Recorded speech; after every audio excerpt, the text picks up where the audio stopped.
Welcome to Western Dairy's Innovation on Farms compost project. We've secured funding from South West Catchments Council to do this project, and we're quite excited about it. So we're looking at the benefits of compost on dairy farms.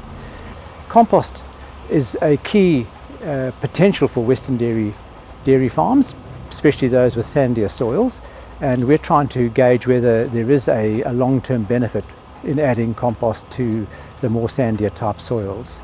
We envisage that farmers will take this up if we can demonstrate a cost benefit to it.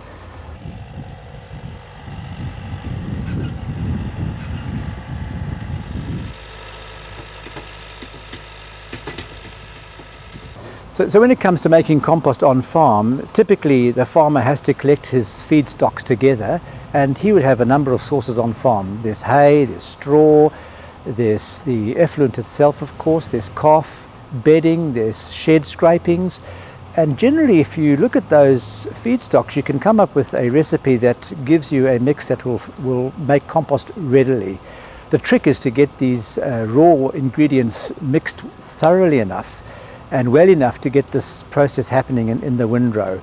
And typically stocks like hay, for example, can be a bit bulky and can actually be a problem to manage unless they're broken down thoroughly. So it's a case of getting that together.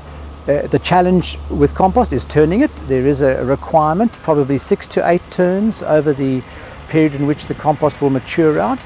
Water is another issue which they have to manage. They have to add water to make sure that the moisture is where it is supposed to be. And adding water again can be logistically a problem or a difficulty on some farms. But farmers are innovative and they quickly sort out a way in which to add moisture effectively.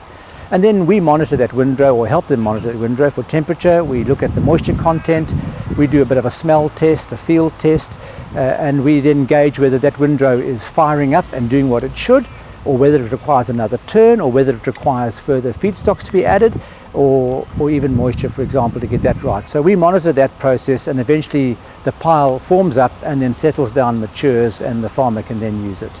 The process could take 2 to 3 months depending on your feedstocks, and we see an ideal fit in WA for summer, making this compost, say, around about December when the rains have gone, having it there available to put on pre-autumn onto the paddocks as required. With this particular project, we are comparing compost at a lighter rate versus a heavier rate, typically about that 3 tonne a hectare versus 6 tonne a hectare. So there's 2 strips with those rates on. A 3rd strip has effluent, raw effluent applied, and the 4th strip is our control strip.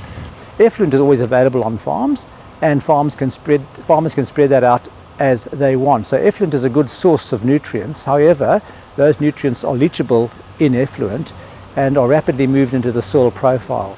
So compost allows us to capture those nutrients more effectively, binding them more effectively, and so a slower release of those nutrients occurs by using compost.